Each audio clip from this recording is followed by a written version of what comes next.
गहरा पानी है, शांत रहता है, और जिधर पानी को डेप्थ कम रहती है ज़्यादा उछलता है। बहुजन विकास अघाड़ी के नगर सेवक किसी के संपर्क में 50 लोग जा रहे हैं, 60 लोग जा रहे हैं, उनके पास कार्यकर्ता नहीं है, बेचारे पेड कार्यकर्ता। ऐसी एक स्ट्रैटेजी है गुमराह करने वाली और चिल्लाने का, ये आने वाला है, वो आने वाला है, वो आने वाला है। ये वसई तालुका में 1 नंबर बहुजन विकास आघाड़ी है, लेकिन 2 नंबर भी बीजेपी नहीं है। 35 साल में खासदार किनके थे? विष्णु सावरा जी थे, वसई को प्रतिनिधित्व कर रहे थे, कैबिनेट मंत्री। उन्होंने कुछ काम नहीं किया। वनगा साहब थे खासदार, अरे राम नाइक थे। पीलिया हटा दिया गया। पीलिया पीलिया जॉइंटिस, पीला कलर का महत्व उनको मालूम नहीं है। महानगर पालिका की तैयारी आपकी कैसी है? वो तो कह रहे हैं कि हम 100 लाएंगे, 100 पार करेंगे। 100 के ऊपर जितने रहेंगे ना, उतने भी लाएंगे ना, तो उनका सत्कार उनके पार्टी वाले करेंगे। तो ये बोलेंगे कि हमारा एक था, देखो अभी कितने गुना ज़्यादा हमने लाए। कैंडिडेट नहीं है इसलिए उधर उधर अफवाह फैला रहे हैं, ऐसा कर रहे हैं। कोई तो हमें ज्वाइंट हो जाओ। विकास आघाड़ी के ये महापालिका इलेक्शन में 100% बहुजन विकास आघाड़ी के जो भी साथ रहेंगे वो सब मिला के 100% सत्ता रहेगी। नमस्कार, मैं सचिन दीक्षित एक बार फिर से आप सभी के सामने हाजिर हूँ। महानगर पालिका के चुनाव की सुगबुगाहट तेज हो चुकी है। विधानसभा चुनाव के नतीजे के बाद में तमाम लोग अलग अलग चर्चाएं कर रही हैं। भारतीय जनता पार्टी के लोगों का आत्मविश्वास बहुत ऊपर है। वो चर्चा में कह रहे हैं 100 से अधिक नगर सेवक को लाने वाले। लेकिन इससे पहले एक हाथ साम्राज्य स्थापित करने वाली बहुजन विकास अघाड़ी, उनके कामकाज और उनके नगर सेवक कितने आएंगे, इस पर सवाल खड़े भी कर रही है भारतीय जनता पार्टी। आइए उनसे बातचीत करते हैं, जो लगातार संयमित और गंभीरतापूर्वक हर विषय पर बोलते रहते हैं।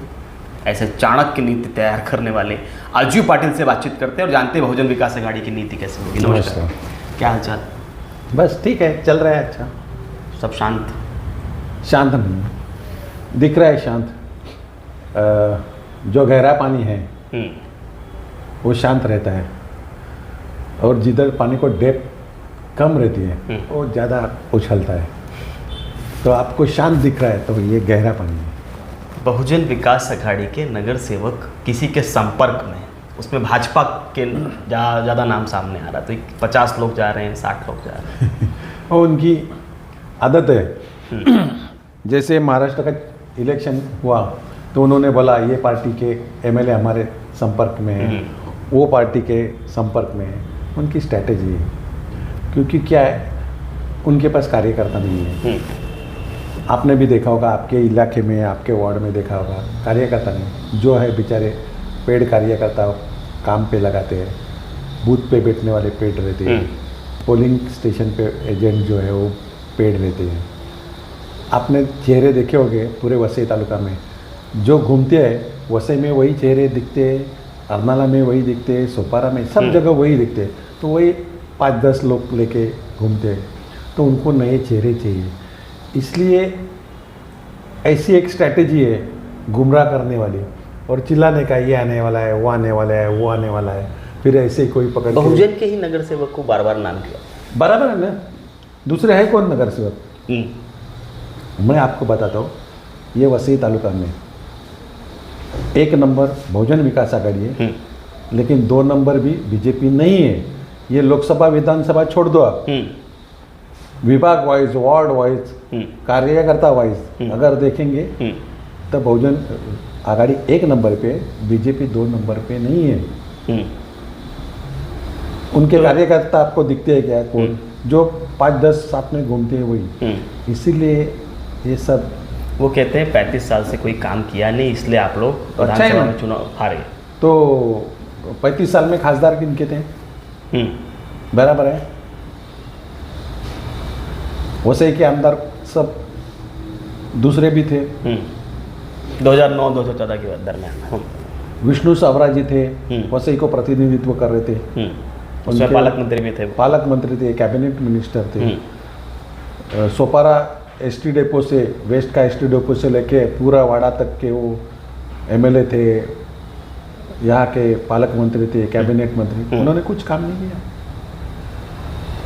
वनगा साहब थे खासदार, बराबर है। हमारे राम नाइक थे, बाद में दूसरे बीजेपी के थे खासदार, यानी उन्होंने कुछ काम किया नहीं है ना, ये सही बात है। और इतने 35 साल में थे, लेकिन एक पार्टी उभार नहीं सके वो वसई तालुका में, बराबर है, दुख है उनको। अभी इधर उधर से हाथ मार रहे हैं वो कहते हैं पीलिया हटा दी। और किसी की भी पार्टी से लोग लेते हैं, कोई भी पकड़ के लाते हैं, कौन है आपको मालूम है, जानकारी जाने वाले, और उनको पट्टा डालते और बोलते थे ये पार्टी से आया, वो पार्टी से आया। ऐसा कुछ नहीं, बहुत से कार्यकर्ता तो उनकी ही है जो बार बार खड़ा करते हैं। और ज़्यादा तो मैं कुछ बोल नहीं सकता, आपको सब जानते हैं। वो एक लाइन आई भाषण में कि पीलिया हटा दिया गया। हाँ, पीलिया जॉइंटिस, पीला कलर उनको मालूम नहीं है, पीला कलर का महत्व उनको मालूम नहीं है। विकास का कलर पीला रहता है, बराबर है, उनको जानकारी नहीं है। तो ठीक है, जिन्होंने जैसा चश्मा वैसा उनको दिखता है। कह रहे 20 साल तक यही भगवा लहराए है। 20 साल तक आने वाले, तो इतने साल में क्यों नहीं लह रहे हैं? फिर क्या कर रहे थे इतने साल आप?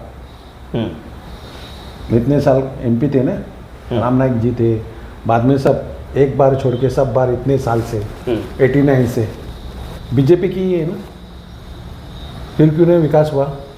क्यों नहीं पार्टी अभी इधर उधर से क्यों पकड़ रहे हैं?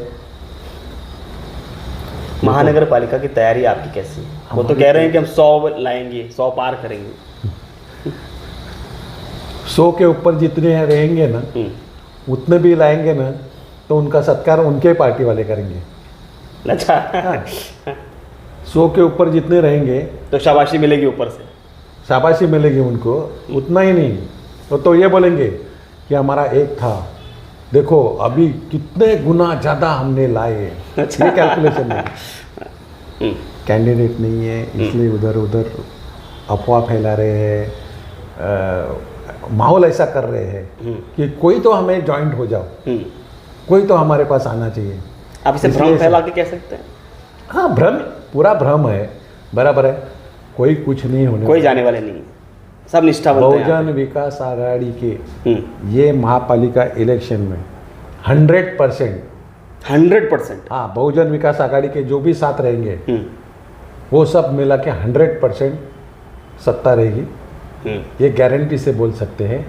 ये आपका विश्वास और अभ्यास? हमारा विश्वास है, हमारा अभ्यास है, बराबर है। वो बोल सकते हैं कि ये हमारा उम्मीदवार 100% चुन के आएगा। जैसे हमारे अपोजिशन में भी है, समझो चनवनकर मैडम है वसई की, हम मानते हैं कि उनकी एक ताकत है, उनका काम करने का स्टाइल है, बराबर है, हम अनदेखा नहीं करते उनके पास। हाँ। तो हमें मालूम है कि ऐसे कौन कौन है वसई तालुका में, किधर किधर कौन कौन है। और अगर ऐसा है तो डिक्लेयर करे, वो डिक्लेयर करे कि हमारे ये कैंडिडेट है। वो छोड़ो, बोलो कि हम अभी 1 महीने में इलेक्शन लेते, हिम्मत है तो मेरा खुद का पिटीशन है। अच्छा, इलेक्शन को लेकर? और 22 में इलेक्शन कमीशन ने हाईकोर्ट को बताया कि हम इलेक्शन ले रहे हैं अप्रैल में आज तक लिया नहीं उन्होंने। अगर में हिम्मत है तो इलेक्शन लेके दिखाओ, ये नई इलेक्शन लेंगे।